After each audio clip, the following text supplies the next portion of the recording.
Ok, buenos días, buenas tardes, buenas noches, dependiendo de cuándo estén viendo este video.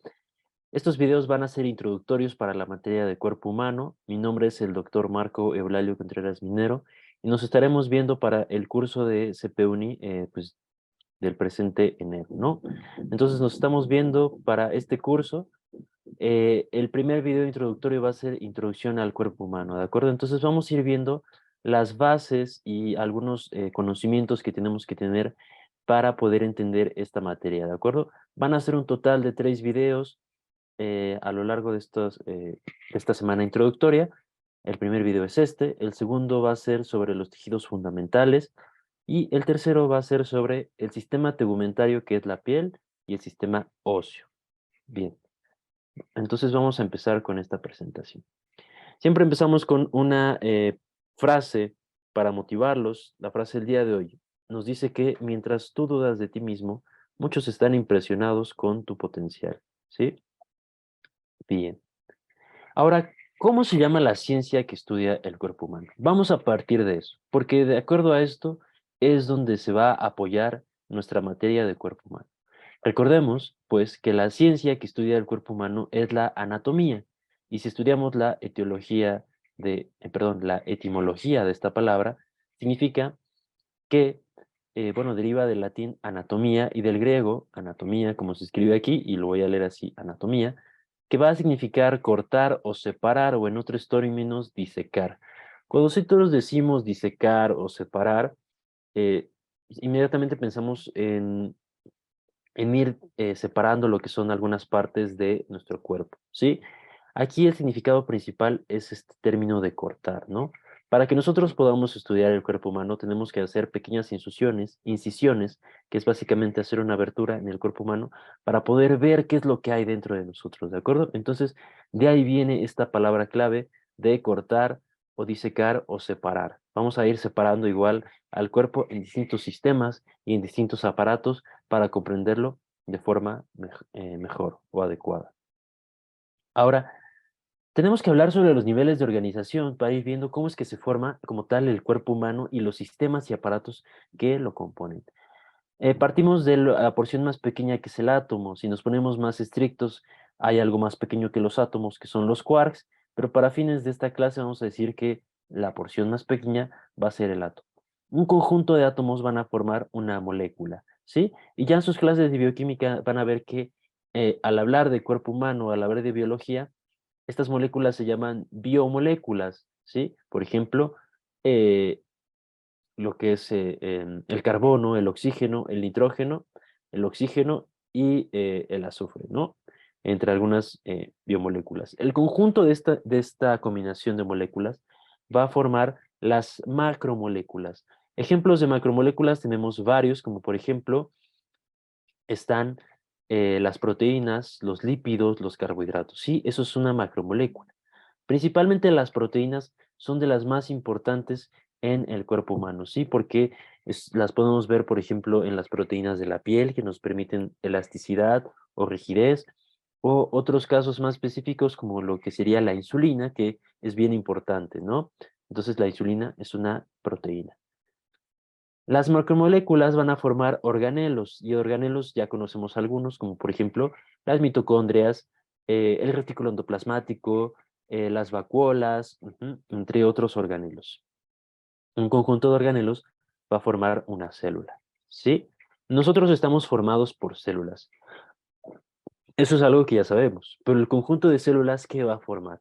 Al conjunto de células lo vamos a llamar tejidos. Por eso es que en nuestra siguiente clase introductoria vamos a ver a los tejidos fundamentales. Ahora ya no vamos a pensar en tejidos de tejer, sino en tejidos de nuestro cuerpo humano.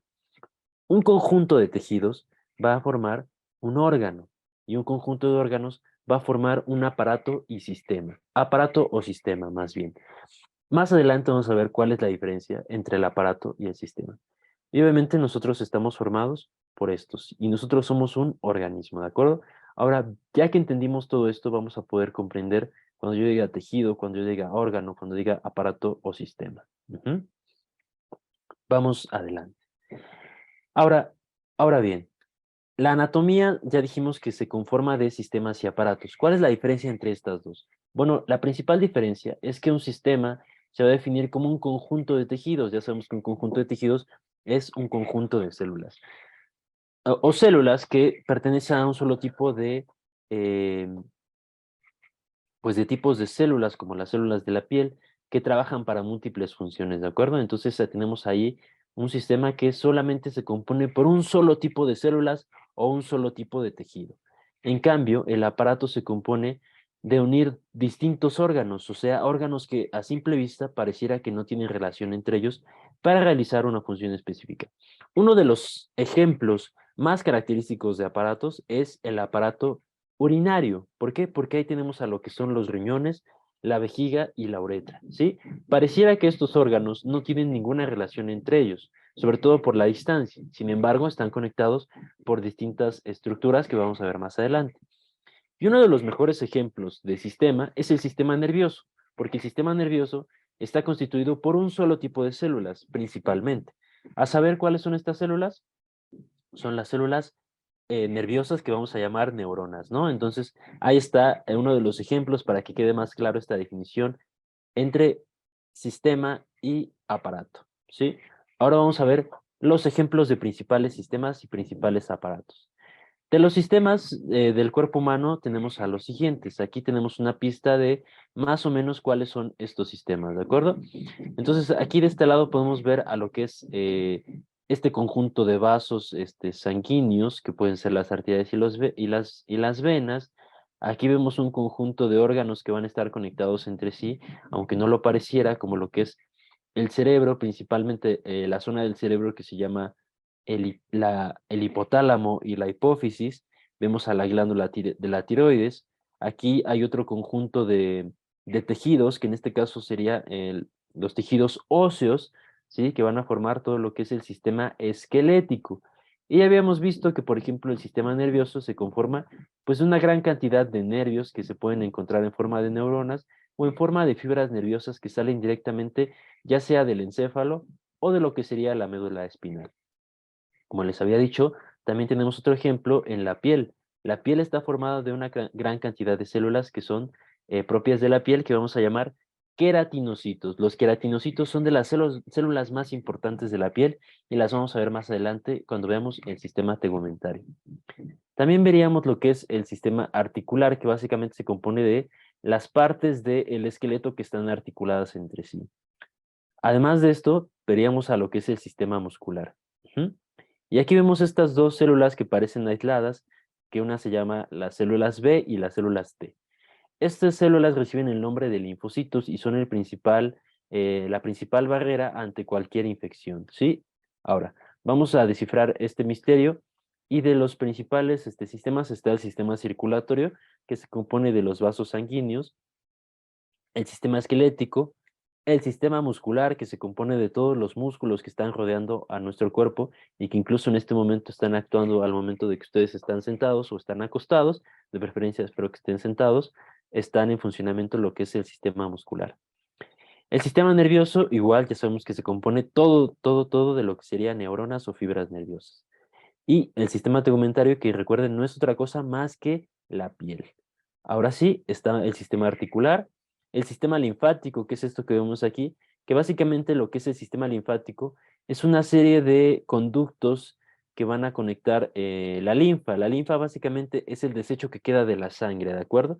Entonces, el sistema linfático está igual distribuido por todo nuestro cuerpo y está en forma de ganglios. Esos ganglios los encontramos, por ejemplo, a nivel de lo que es el cuello o también a nivel de lo que es detrás de lo que es el oído o también debajo de lo que es la mandíbula.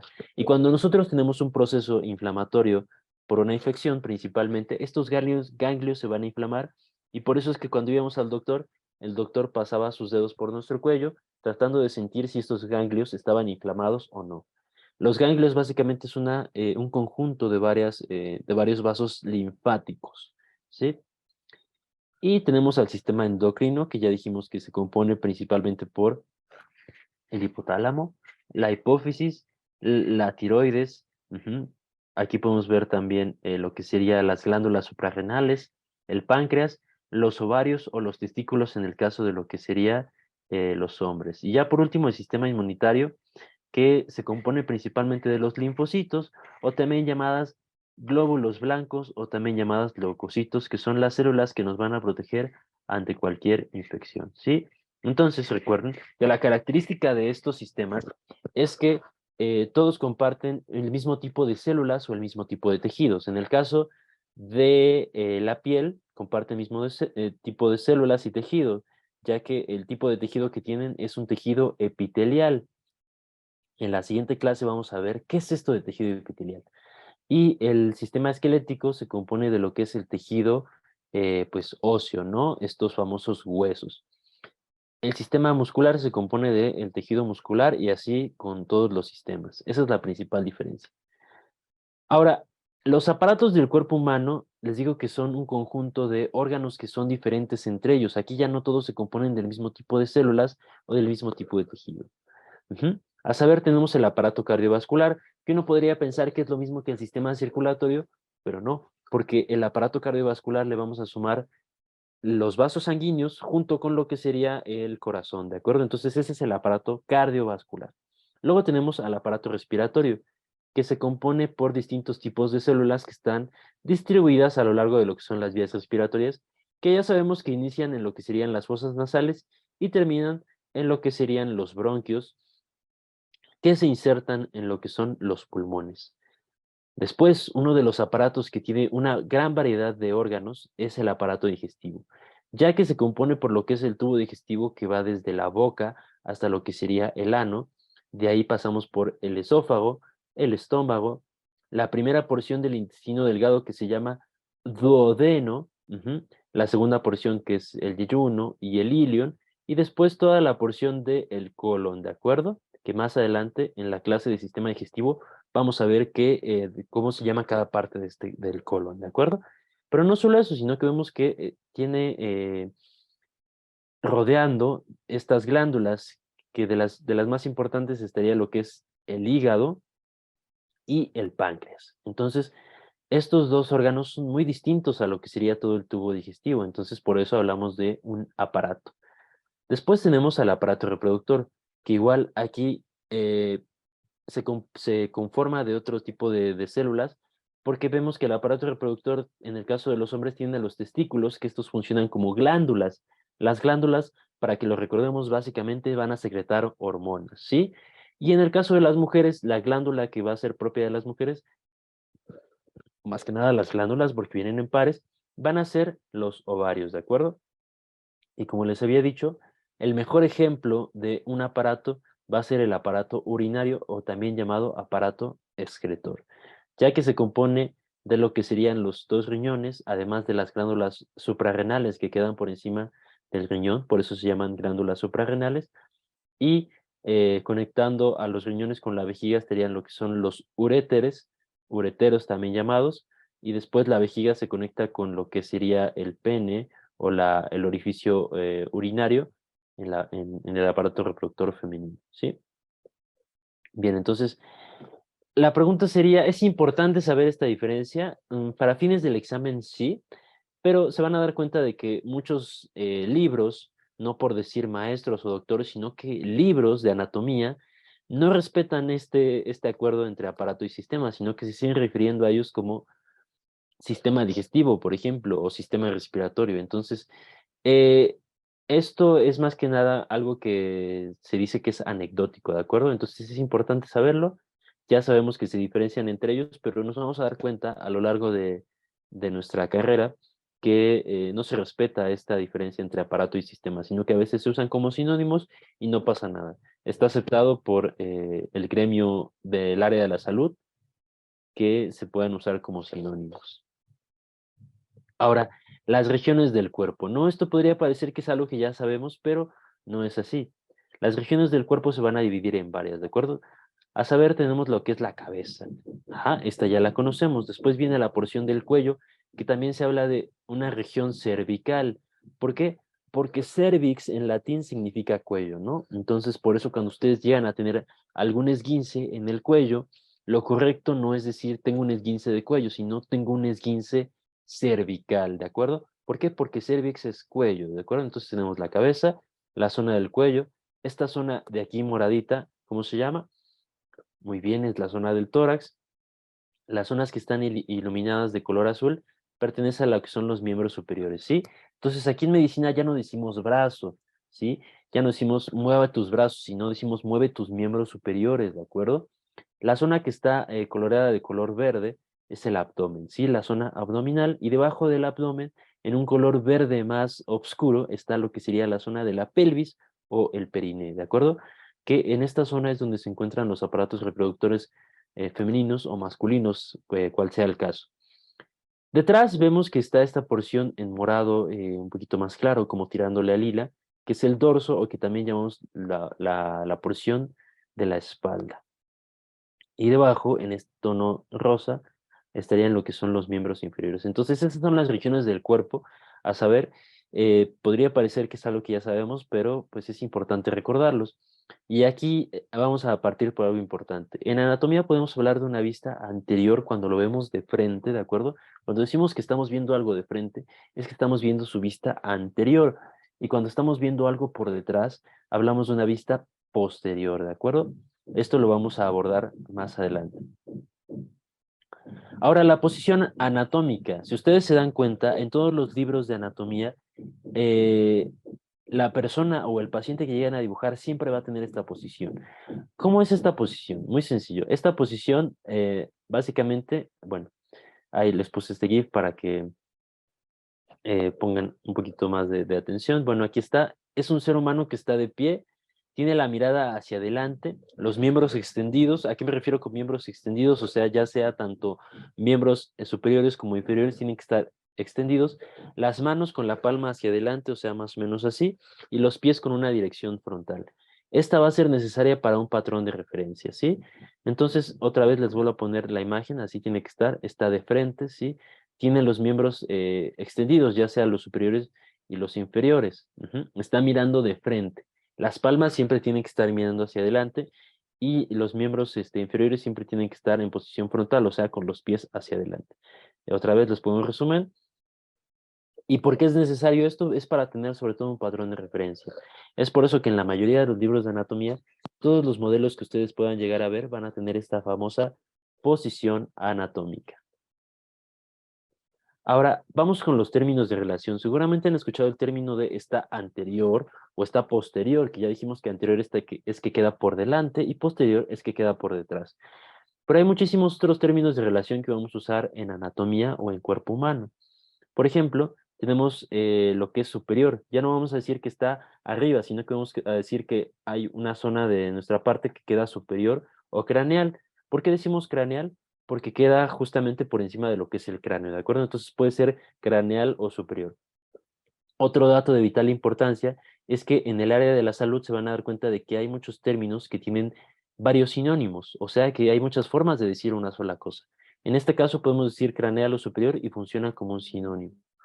Después tenemos la porción que es caudal o inferior. Ujú. Aquí es caudal o inferior. Esa es la otra forma de decirlo. Caudal porque como que cae, ¿de acuerdo? Entonces es caudal o inferior. Anterior también se le conoce como ventral, ¿de acuerdo? Puede ser anterior o ventral. Yo no vamos a decir que queda por delante, sino que vamos a decir que queda anterior o ventral a determinada zona. Después decimos que posterior también recibe el nombre de dorsal. ¿Por qué? Porque si se acuerdan, otra forma de llamar a la porción de la espalda es el dorso, ¿sí? Entonces, hasta aquí decimos que lo que queda por arriba ya no va a ser por arriba, sino que va a decir que está superior o craneal. Ujú. Por ejemplo, eh, mis ojos quedan craneales a mi boca, o sea, quedan por encima de lo que es mi boca, ¿no? Entonces, ahí está. Y podemos decir que mi cuello queda caudal a lo que sería la boca. Entonces, dependiendo de la zona que usemos como referencia, vamos a usar estos términos de relación, ¿no? Es básicamente como si tú quisieras explicarle a alguien por qué camino tiene que llegar o qué dirección tiene que llegar, perdón, qué dirección tiene que tomar para llegar a determinado lugar, ¿no? Entonces, estos términos de relación funcionan más o menos así, pero en un aspecto de lo que sería el cuerpo humano. También vemos que a los lados vamos a decir que está lateral. Por ejemplo, yo tengo mis miembros superiores laterales a mi tórax, o sea, aquí está mi tórax y laterales a mi tórax están lo que son los miembros superiores. O medial, medial es que se acerca a, por ejemplo, yo voy ahorita a mover mi mano medial a lo que es mi tórax. Entonces me estoy acercando a lo que es el tórax y entonces queda medial a lo que es el tórax. Proximal es que se está acercando también. Entonces puede ser proximal o medial.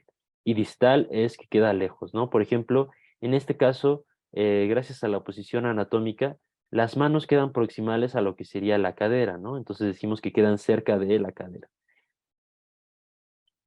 Pero, por ejemplo, los pies quedan distales a lo que sería la cadera, ¿no? Entonces ahí está. Esos son los términos de relación que usamos en anatomía. Craneal o superior para decir arriba, ujú. Caudal o inferior para decir que queda por debajo. Posterior para decir que queda por detrás, puede ser posterior o dorsal. Anterior o ventral para decir que queda por delante. Lateral es que queda a los lados. Medial es que queda cercano a la zona de lo que es el ombligo. Y proximal es que está cercano a determinada zona. Por ejemplo, les explicaba, para no decir otra vez la mano, los hombros quedan proximales a lo que sería el cuello, ¿no? Los hombros están proximales al cuello, sin embargo, las manos quedan distales de lo que es el cuello. Entonces, dependiendo del punto de referencia, es como vamos a usar estos términos de relación. Vamos a hablar de más ejemplos de estos para que quede un poquito más claro, ¿sí? Por ejemplo, decimos que los riñones están proximales a lo que sería este vaso sanguíneo. O bueno, para no hablar de este vaso sanguíneo que a lo mejor no todos conocen, pero es la vena cava, podemos decir que está proximal a lo que es el corazón, ¿sí? Están más cerca del corazón. En cambio, la vejiga queda distal a lo que serían los riñones, ¿no? Queda alejado de lo que serían los riñones. Ujú. Entonces ahí está. Con ese ejemplo queda un poquito más claro. Me voy a regresar aquí. Porque igual vemos que puede decir cefálico. Cefálico es otra forma de decir craneal. Entonces ya ven que hay hasta tres formas de decir craneal, superior o cefálico, ¿sí? Entonces es importante que nosotros nos relacionemos con todos esos términos que van a funcionar como sinónimos. Ahora, hay planos anatómicos de sección. ¿A qué nos referimos con sección? Con el tipo de corte que vamos a hacer, ¿sí? Ustedes han visto seguramente algún libro de anatomía y se darán cuenta que hay diferentes tipos de corte, ya sea un corte transversal, hay otro corte que le llaman coronal o otro corte que se llama sagital. Vamos a poner en orden estos planos anatómicos. El transverso es básicamente el que atraviesa como tal lo que sería el cuerpo. Aquí vemos que hace un corte transverso que lo corta por la mitad, ¿sí? El coronal o frontal lo va a cortar justamente haciendo lo que quede tanto por detrás como por delante, ¿sí? Entonces es como si pasara una sierra por aquí, ¿sí? Entonces el transverso es como si pasara una sierra por aquí y el coronal es como si pasara así. Y se llama coronal porque es como si ustedes pusieran una corona, ¿de acuerdo? Ahí está. Entonces es como si ustedes pusieran la corona para que lo recuerden. Entonces esa corona los va a partir tanto por delante como por detrás. Y después tenemos al Sagital, se llama Sagital porque si ustedes recuerdan lo que es el signo de Sagitario, Sagitario va a estar lanzando una flecha, y entonces es como si Sagitario les lanzara una flecha y los cortara así en una porción sagital. Pero si todavía no queda del todo claro estas definiciones, vamos a pasar con este ejercicio, ¿no? Por ejemplo, este de aquí arriba, ¿cómo se llamaría si está atravesando al cerebro por la mitad? Ujú. Si lo está atravesando, entonces sería transverso, ¿no? Y este queda más o menos por arriba y lo está cortando tanto por delante como por detrás. Y es como si pusieran ustedes una corona, ¿de acuerdo? Eso es coronal. Bueno, antes de pasar a eso, ¿cómo se vería un corte transverso? Se vería más o menos así. Este es un corte de lo que es el encéfalo. Frontal o coronal, veríamos más o menos el encéfalo tanto por detrás como por delante.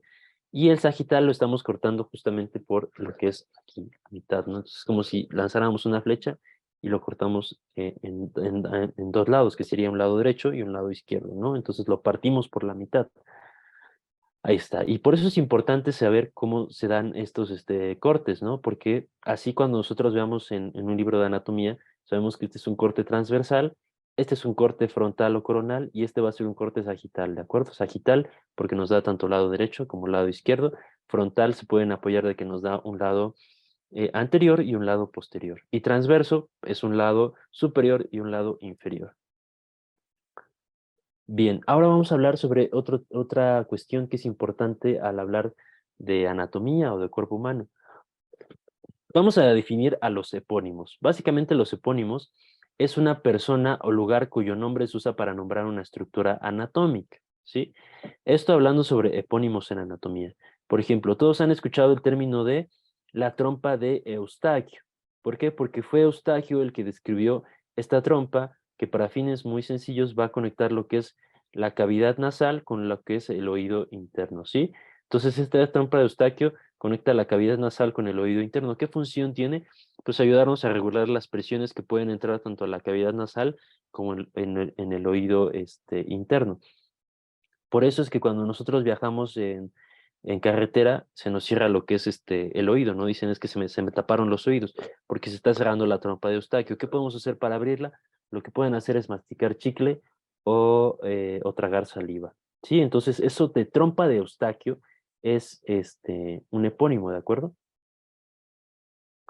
También tenemos a las trompas de Falopio, ¿sí? Que reciben este nombre porque fue Falopio quien las descubrió, pero en realidad podrían simplemente llamarse trompas uterinas, ¿de acuerdo? Porque salen directamente del útero, ¿no? Entonces son trompas de Falopio, pero su nombre verdadero, por así decirlo, es trompas uterinas. Y otra vez es importante que nosotros nos aprendamos todos los nombres. Pueden ser trompas de Falopio o trompas uterinas, pero es importante conocer ambos nombres.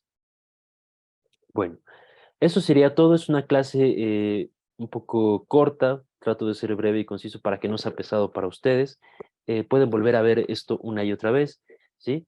Entonces, si hay alguna duda, pueden mandarlo a través de lo que es el chat de CPUNI o mandarlas directamente a esa cuenta que pueden ver en pantalla. Y para terminar, vamos a dejarles un quiz que ustedes van a poder realizar para poner a prueba qué fue lo que aprendieron durante esta clase, ¿de acuerdo? Entonces, ya con eso terminamos la clase del día de hoy y cualquier cosa estamos en contacto. Gracias.